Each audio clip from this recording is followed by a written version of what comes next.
పాపం పురుషులు దినోత్సవం అంటే వాళ్ళ ఇక్కడ ఇంకొక పురుషుడు ఉన్నాడు.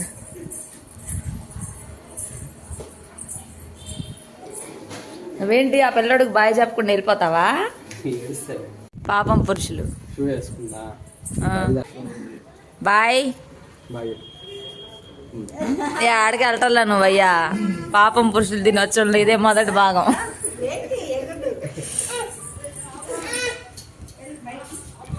అగో తాత వెళ్తున్నాడు చూడు బైక్ మీద. ఆయనకి ఎందుకు తెలీదు?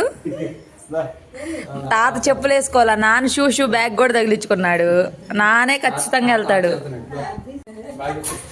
ఏడోళ్ళు పోరు భరించలేక ముగ్గురు వెళ్ళిపోతున్నారు. బాయ్. అయ్యో ఆయన తల కొట్టుకుంటున్నాడు. అవి బాయ్ బాయ్ చెప్పకుండా